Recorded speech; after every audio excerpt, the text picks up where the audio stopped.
Hey, my name is Matt Johnson, and today I'm going to be showing you my fast filmmaking settings for the Sony a7 IV, which will give you access to all the settings you need at your fingertips with very minimal need to dive into the menus.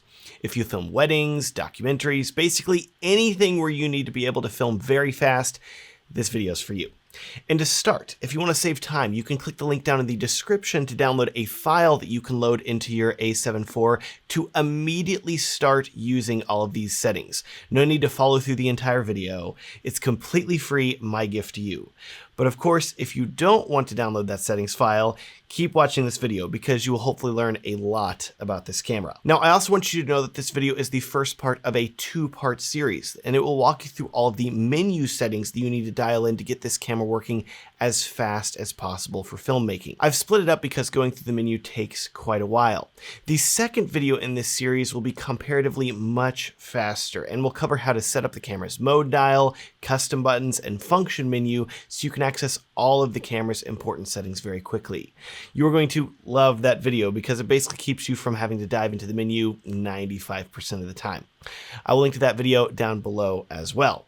For now though, we need to talk about the a7 IV's menu. So grab your a7 IV and follow along. First off, with your a7 IV turned on, make sure that it is set to video mode by choosing the film camera icon on the mode dial here. You're going to press this little button at the bottom and then slide it over to the camera icon to enable that. The a7 IV is going to customize the menu depending on if you're in photo or video mode, and because this is a video about the best fast filmmaking settings for the a7 IV, this camera does need to be in video mode. Also, after you have your camera set to the camera icon, make sure that it is set to the M mode, which stands for manual at the top. You will notice that the first menu icon is a gray star that says My Menu. This is a completely customizable menu that will let you quickly access the settings that you need the most. My next video will cover setting up this menu, as well as custom buttons, the mode dial, and function menu, etc. In this video, though, we will start by skipping down to the red camera icon that is below that and go through this menu. First up, we have image quality. And for that, you're going to want to go over here to the file format. And for file format, you're going to want to select XAVC-S 4K. And then for movie settings, you're going to want to set your recording frame rate to 24 frames per second. And then for record setting, you're going to want to select 100M 422 10-bit. Of course, you have other options here as well, and I have a video all about the different video formats that the a7S III can use, and those settings also apply to the a7 IV, so I will link to that video in the corner and down in the video description. Moving on then, let's go down to S and Q settings. And S and Q settings are great if you want your camera to automatically slow down any footage that you film in camera. The issue with that is that the camera is not going to record audio whenever you do that. So because of that, I never really recommend using S and Q mode, and instead I recommend slowing down your footage in post in your video editing software. Next, we have proxy settings, and I have an entire video about proxy settings, which I'll make sure to link to down below. If you want to edit your videos super smoothly, you can actually have your a7 IV record proxies internally, which is going to save you a lot of time. Up next, we have APS-C S35 shooting, and this mode is incredible because it's going to enable you to crop in on your sensor 1.5 times. This gives you two benefits. The first is that if you have an APS-C lens that does not work typically with a full frame camera, you can put that lens on this camera and set it to APS-C S35 mode, and then the camera will crop in automatically.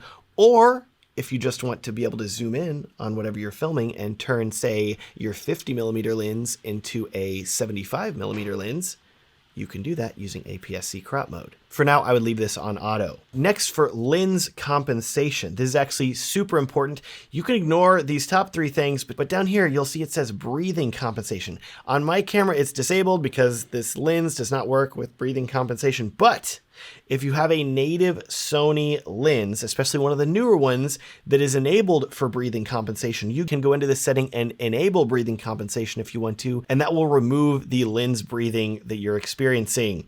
It's pretty darn awesome. So if you are filming your videos and you're noticing you have a lot of lens breathing where the video has sort of a zoom in and out effect whenever the focus changes, you can enable breathing compensation, and that will crop in the sensor slightly and remove that lens breathing. It's really, really cool, and I love it. And so you can turn this on in here if you want to. All right, we've made it to menu subheading 2. Up first, we have the format menu, and as I'm sure you can guess, this formats your memory card. Very important to know where this is, very useful. Access that if you need to.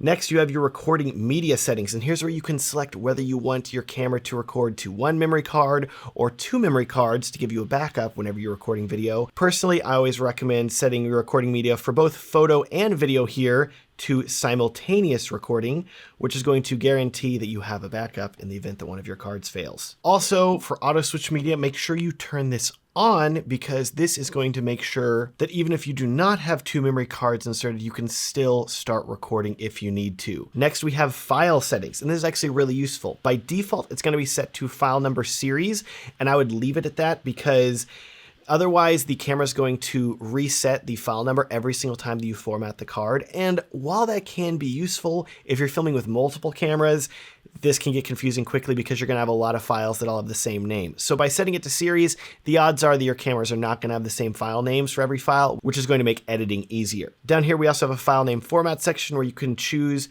how you want your video clips to be labeled when they are recorded in camera.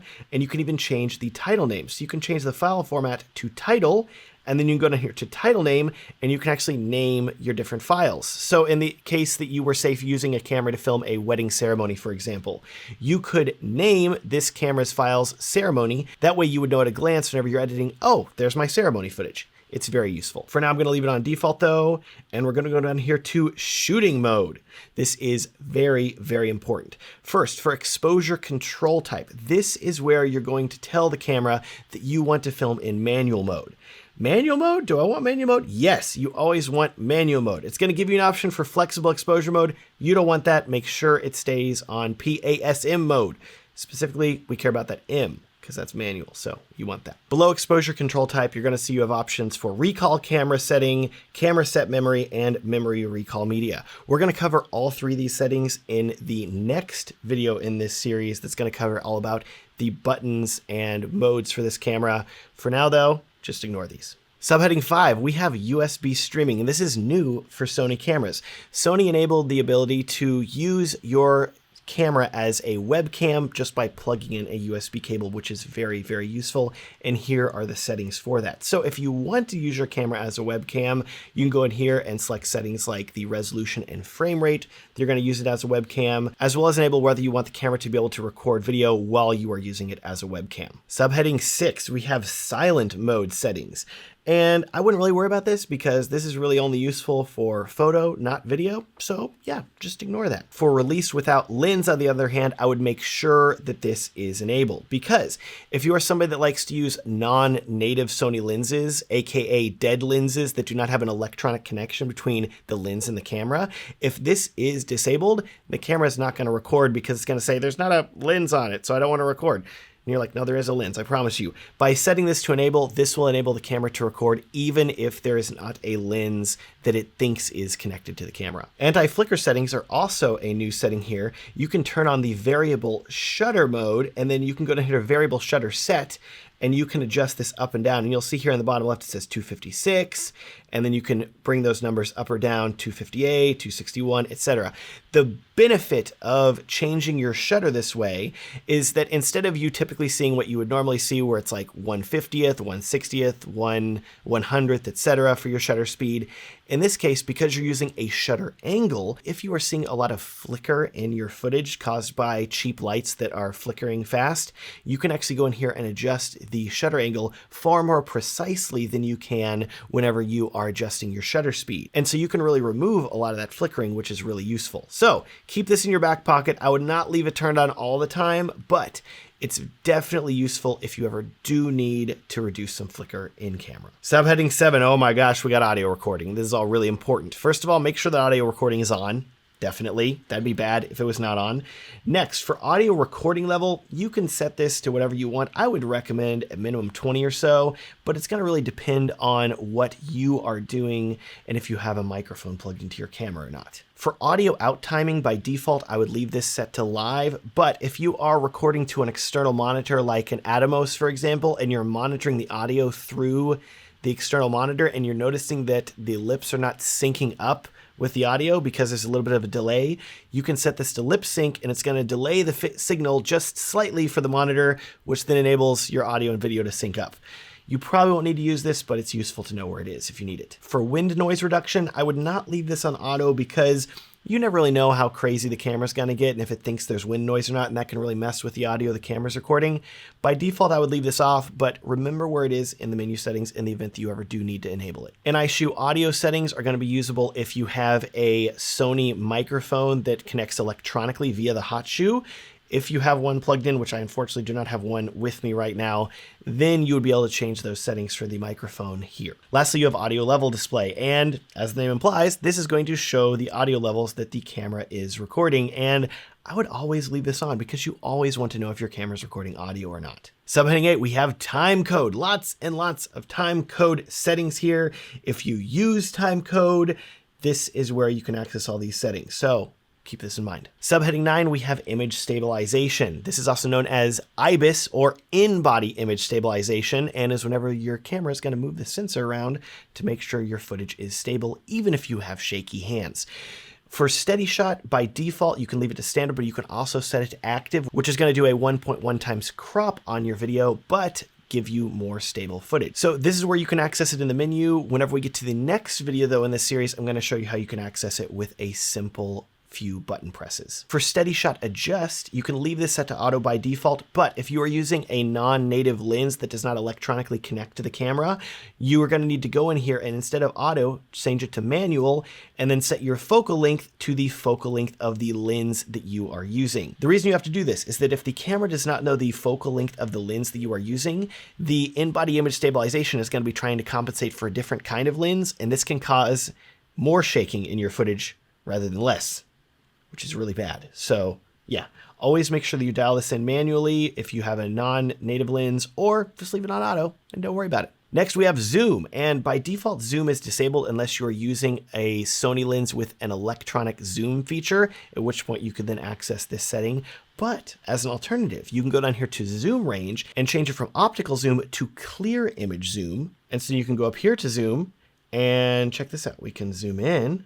Ooh, look at that. We're zooming in and out using clear image zoom. I have a zoom lens on this camera, but I'm not zooming the lens, I'm zooming in camera, which is pretty darn legit and doesn't really lose much quality. So if you need to zoom, clear image zoom is really great, and I'm going to show you how you can enable this with a button press on the camera in the next video. For custom key zoom speed and remote zoom speed, with custom key zoom speed, you can change whenever you press a custom key how quickly the zoom goes in and out, which we'll talk about in the next video. And for remote zoom speed, if you have a remote that works with your Sony camera, you can use that to zoom in and out. And here's how you can change the zoom speed. Subheading 11, we have the shooting display. And here's where you can turn on a rule of thirds grid, or a square grid, or a diagonal and square grid if you want to help yourself with composition while you are filming. Just set this to on, and then you will see the grid whenever you are filming. Also, very, very important, one of my favorite absolute settings that I'm so glad that Sony started including in their cameras is this emphasize recording display setting. Always set this on. What this is going to do is that whenever you are recording, it's going to put a red box around your screen. And this is going to be so helpful to you whenever you are recording in the event that you're like me and you forget to press record sometimes, or you press record twice and so you think you're recording but you're not. It's terrifying, but it happens. This way, you can look down at a glance of your camera and know, oh yeah, it is recording. There's a giant red box around it. Okay, good. Believe me, I've been filming before and not seeing that red box, and I'm like, oh no, I messed up. Then I press record and it's okay. But very, very helpful. Always leave this turned on. Lastly, for heading 12, we have marker display, and this is super, super cool.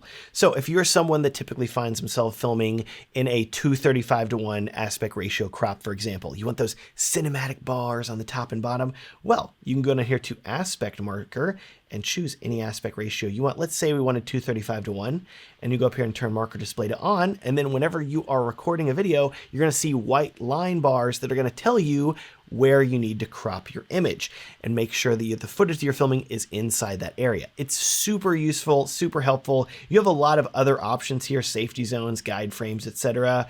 But I wouldn't really worry about those. I would just set it to these settings here and then either turn marker display on or off if you need to. And in the next video, I'm going to show you how you can access this marker display very quickly to enable or disable it. Oh my gosh, it's happening. Okay, we are at the pink menu icon, exposure / color. We're going to start by talking about exposure. First off, you're going to see the setting for auto slow shutter. And what auto slow shutter by default is going to do is it is going to automatically change the shutter speed of your camera if you're in a darker room. And yeah, if you're filming video, you want everything manual. You don't want your camera doing this, okay? It can make things really weird and make coloring your footage a nightmare. So we're going to go into auto slow shutter, turn this off, never turn it back on. Great, just leave it off. Don't worry about it.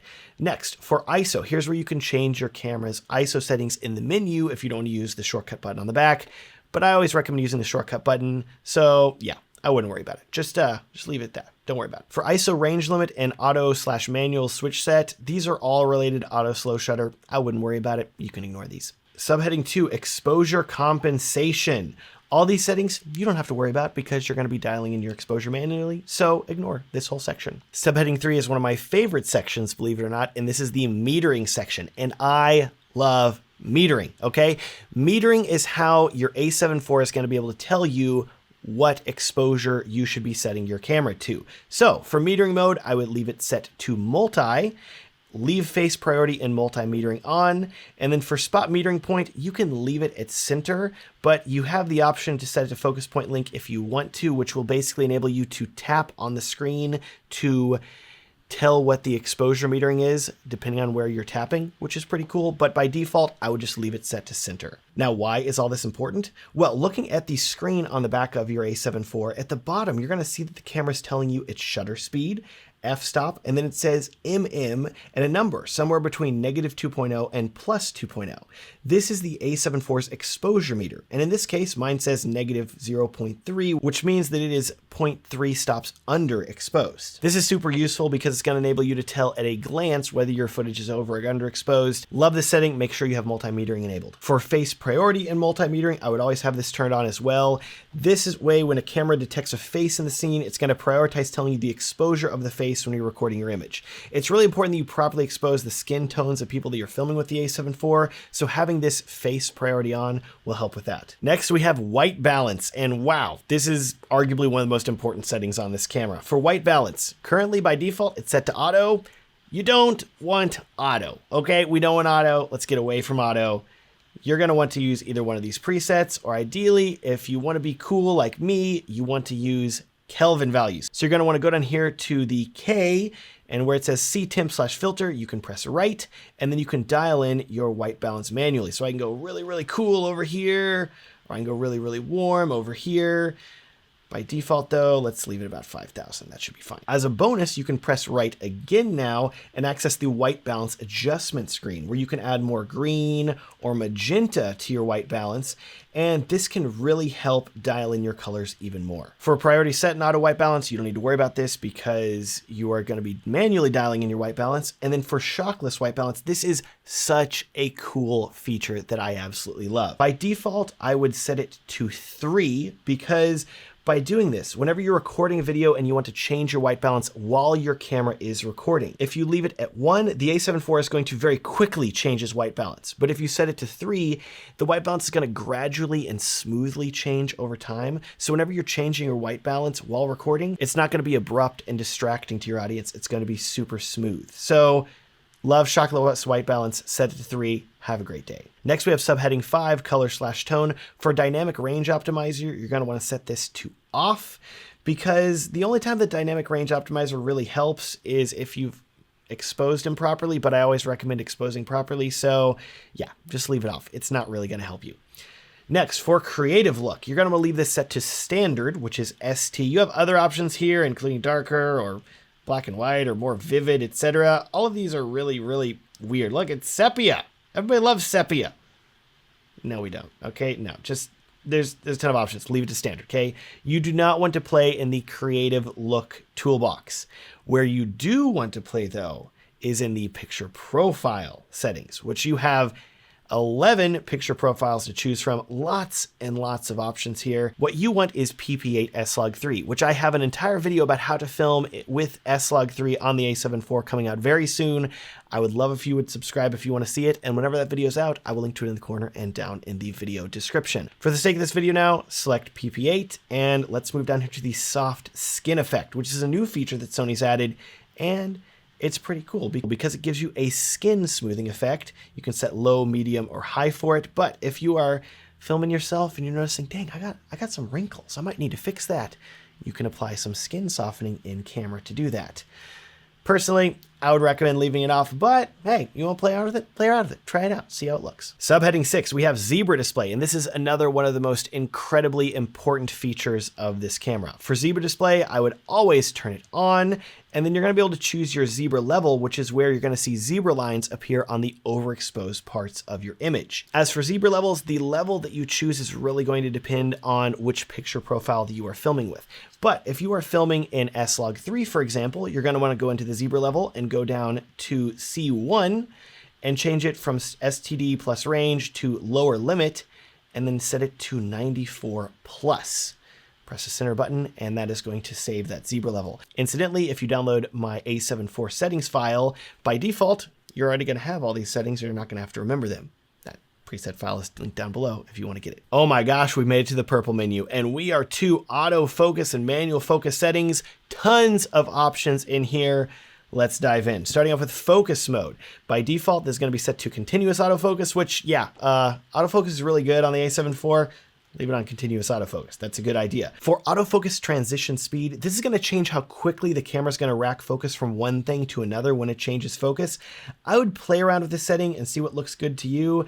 I have found that 3 usually looks pretty good to me. Next, for autofocus subject shift sensitivity. This is going to set how sticky the autofocus of the A7 IV is. If you want your camera to focus on an object or person and stay stuck on it, you can set this all the way down to 1. Or if you want it to quickly shift from one person to another, set it to 5. By default, I go with 3. I think it's a good mix, but if you find your autofocus looks too jumpy, lower it down to 1 or 2. Next, we have a new feature called Autofocus Assist that Sony added to the A7 IV, and if you turn it on, you can adjust the manual focus ring on your lens at any time, and that will override the autofocus and adjust the focus manually. It's pretty cool. Definitely recommend playing around with it. By default, though, I would leave it turned off. Next, we have focus area, and by default, I would leave this set to wide. And then for focus area limit, you have a lot of options for different settings that you can choose for focus area, but because we chose wide, I wouldn't worry about it. Focus area color, you can choose what color you want it to be. Otherwise, with all these other settings, because we set the focus area to wide, you do not need to worry about any of them. Moving on, we have face/eye autofocus, and first, you're going to be able to select the priority of whether you want the camera to prioritize focusing on faces or eyes versus just people's bodies, for example. I would recommend leaving this set to on. And then for face/eye subject, you can set it to human, animal, or bird, depending on what you were filming.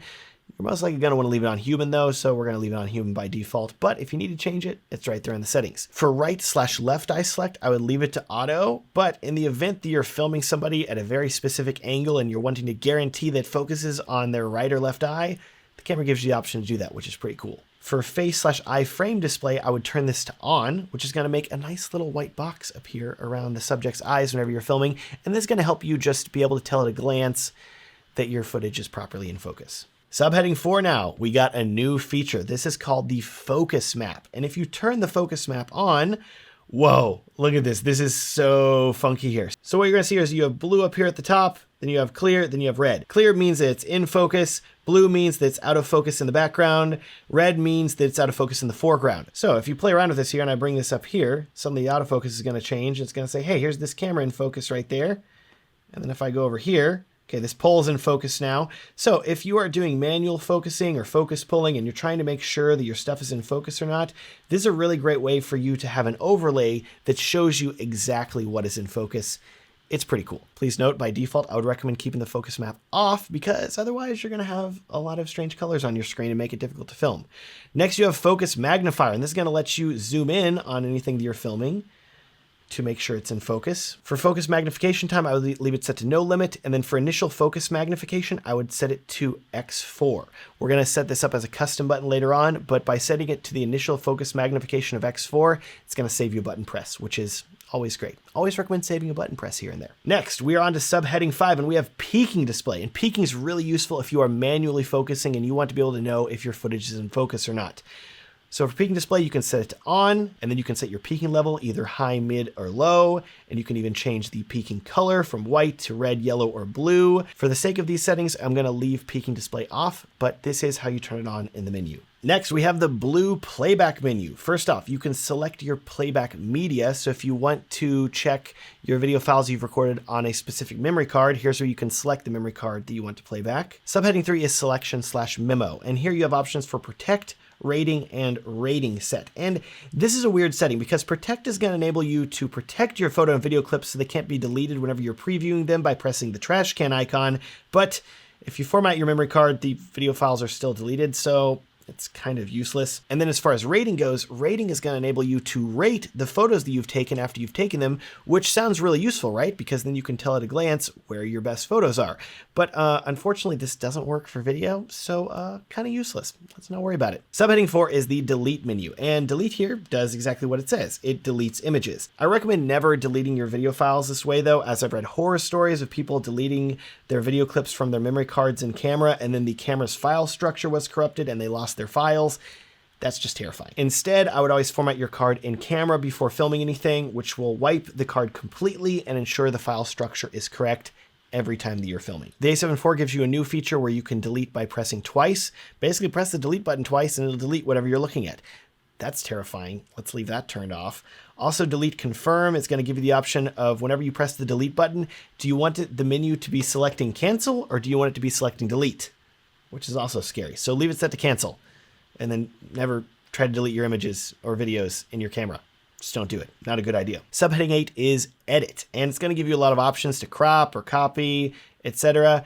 The only one that I would concern yourself with is the rotate tool, which is actually going to enable you to rotate your video clips in camera.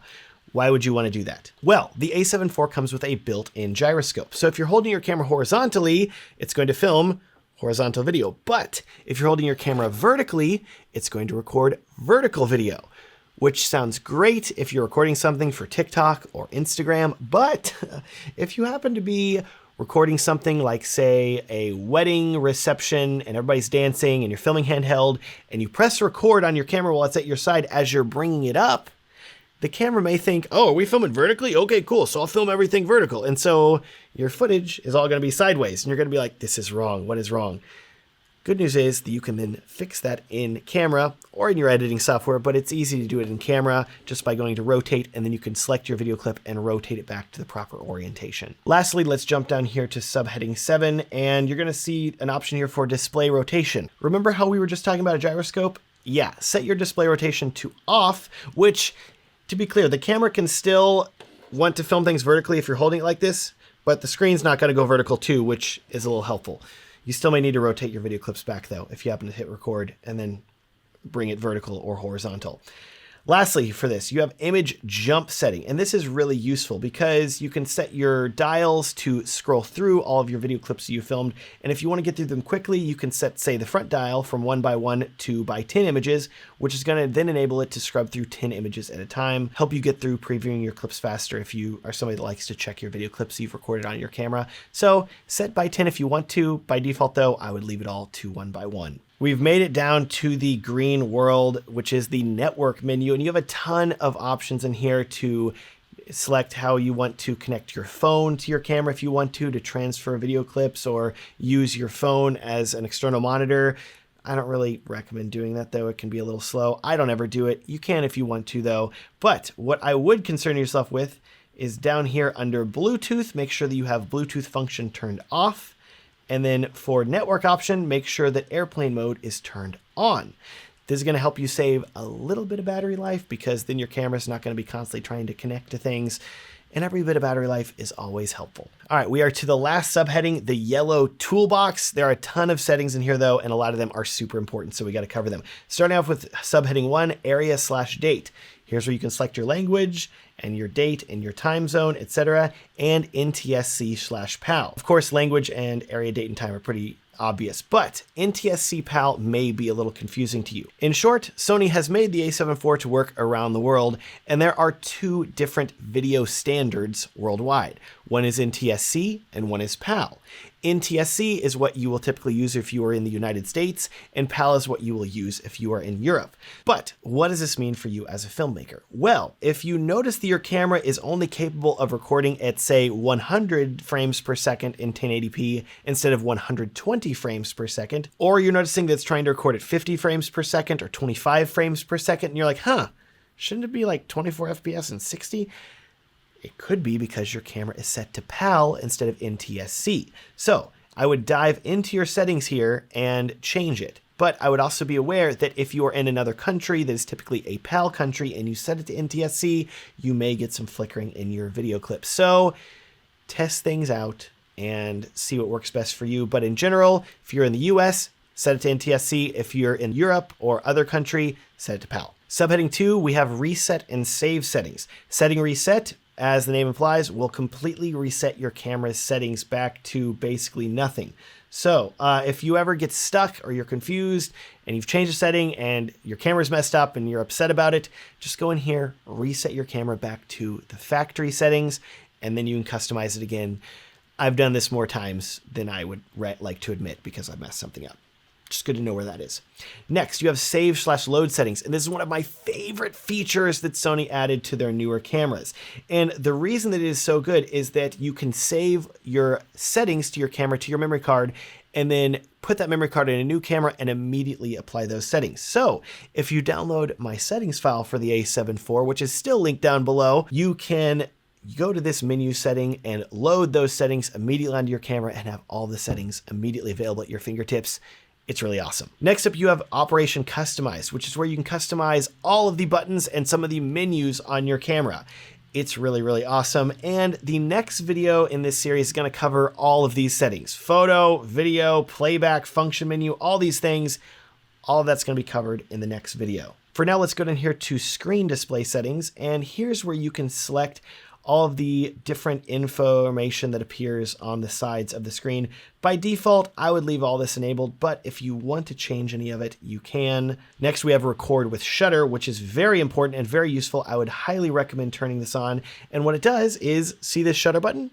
Instead of you having to press this red record button, you can press the shutter button for video and it will start recording your video. It's really useful. I love having it right here at my fingertips, so I always turn the setting on. Subheading 4 is dial customize. And see this mode dial up here at the top? You have a 1, 2, and 3. You can actually set these up as presets for your a7 IV, which is really awesome. And the next video is going to cover how to do that, and it's going to blow your mind. So yeah, highly recommend watching that video. Subheading 5 is touch operation. First, you're going to have the option to enable touch operation, which I would definitely leave it on because that's going to let you touch your screen to adjust your focus when using native Sony lenses. Subheading 7, we have Finder/Monitor, and this is really, really important. So first off, it's going to give you the option to select Finder/Monitor, which is basically what is going to tell the camera whether you want to be watching your video preview on the monitor on the back of the camera or in the viewfinder.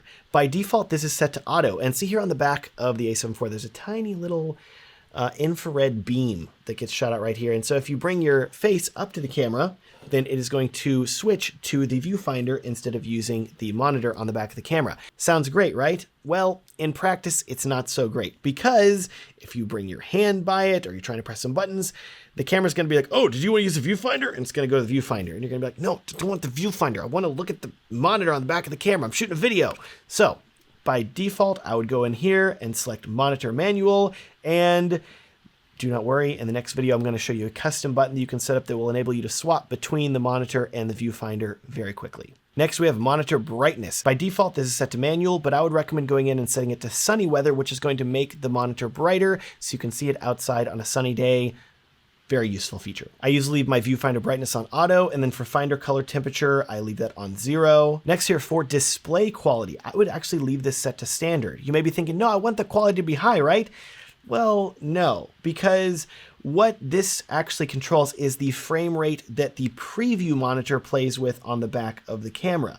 It affects the refresh rate of this little monitor. This does not affect the quality of the video that you are recording. And so by leaving it on standard, you're going to get better battery life. And so I recommend doing that. Also, you can leave your Finder frame rate set to standard as well. Subheading 7, we have display options. You have time code settings if you want to use those. You have gamma display assist, which is going to be very, very useful if you're filming in S-Log3.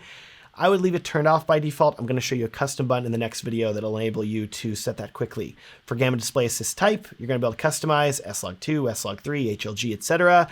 I would leave it on auto. You can ignore remain shoot display and auto review. Those are for photo. We're not doing photo. Ignore that. Next, we're in power setting options. Auto monitor off is also for photo. We're not doing photo. Ignore the auto monitor.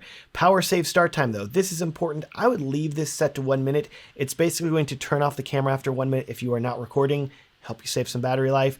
If on the other hand, you want your camera to stay on, you can set this to off. Next, you have power save by monitor. And by default, it's going to be set to both linked. But if you're using, say, an Atomos external recorder, for example, you can change these settings to make sure your camera doesn't turn off while you're using that external monitor. Next, we have one of the most important settings in the entire camera because I see so many people get this setting wrong.